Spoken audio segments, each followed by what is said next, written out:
దేవునికి స్తోత్రం. ఏదైనా ప్రేమపూర్ణుడైన దేవాదేవుడైన యేసుక్రీస్తు ప్రభువారి యొక్క మహోన్నతమైన వాగ్దానం.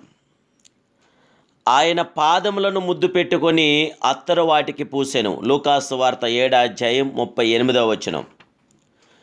ప్రియా ప్రేమపూర్ణుడైన దేవాదేవుని బిడ్డలారా, ప్రభువైన యేసుక్రీస్తు ఉన్నతమైన నామములో మీ అందరికీ నా హృదయపూర్వకమైన వందనాలు తెలియజేస్తున్నాను.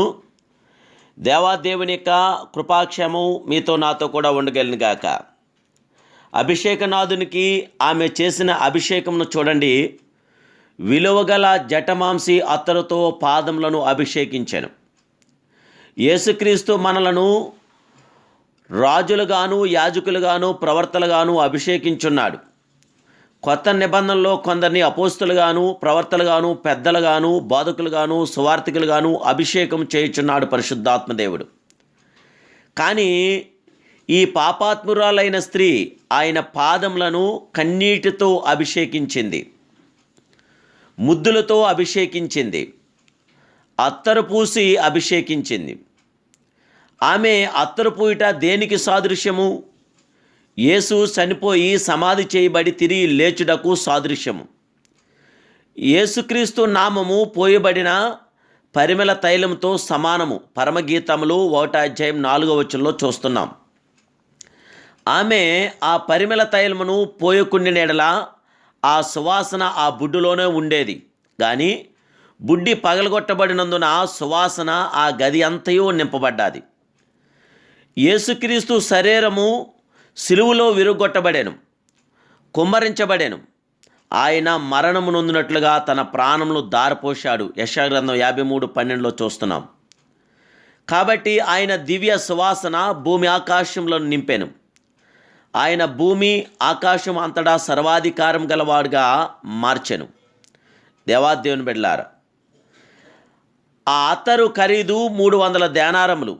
అది 10 నెలలు అనగా 300 దినములు కష్టార్జితం వలన లభించిన ధనము.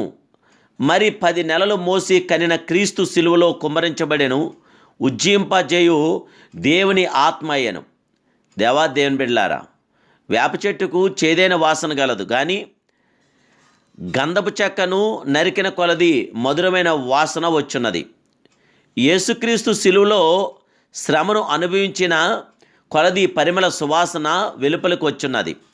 తండ్రి వీరిని క్షమించుము అనే ప్రేమ మాటలే వచ్చున్నవి ఆ దేవాదేవుని నాటి నుండి. కానీ ప్రియులారా, ఆమె కన్నీరు ప్రత్యాతాపంతో కూడిన పాపపు ఒప్పుకోలును తెలియజేయుచున్నది. ఆమె ముద్దులు దేవునితో గల సహవాసమును తెలియజేయుచున్నవి. ఆమె విస్తారంగా ప్రేమించింది అని యేసు ప్రశంసిస్తున్నాడు.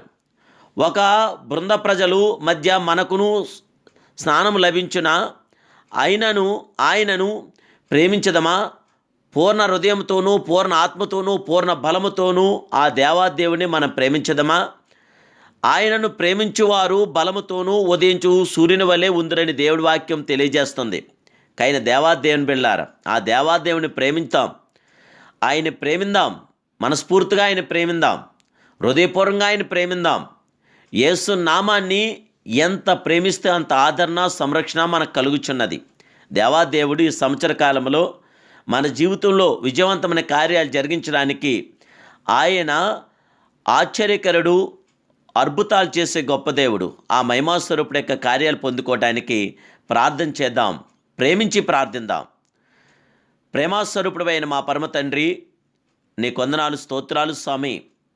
అల్పులము బలహీనము తక్కువ వారం మేము, దయచేసి యోగ్యత లేని మాకు నైనా నీ కృప చొప్పున మేము జీవిస్తున్నాం. ఈ దినాన ప్రభా, పాపాత్మురాలైన ఆ స్త్రీ నీ పాదములను కన్నీటితో అభిషేకించింది, ముద్దులతో అభిషేకించింది, అత్తరు పూసి అభిషేకించింది. గనక మేము కూడా ప్రభా నైనా మనసారా నిన్ను స్తుతించి మహింపరిచి గణపరచడానికి, మా హృదయపూర్వకంగా నిన్ను ఆరాధించడానికి మీ కృప మాకు దయచేయమని, నాయన నీ నామానికి మహిమార్థంగా మీ ముందుకు సాటాన్ని మీ కృప మా మీద నిలపమని, మీ కార్యాలు మా పట్ల జరిగించమని, ఏదైనా మా శ్రోతలందరినీ జ్ఞాపం చేసుకుని బిడ్డలందరికీ జయమని గిరించమని, యేసు నామములో శాంతి సమాధానం నెమ్మది ఆదరణ బిడ్డ దయచేయమని ప్రార్థిస్తున్నాను పరమ తండ్రి. Amen, amen, amen. God bless you.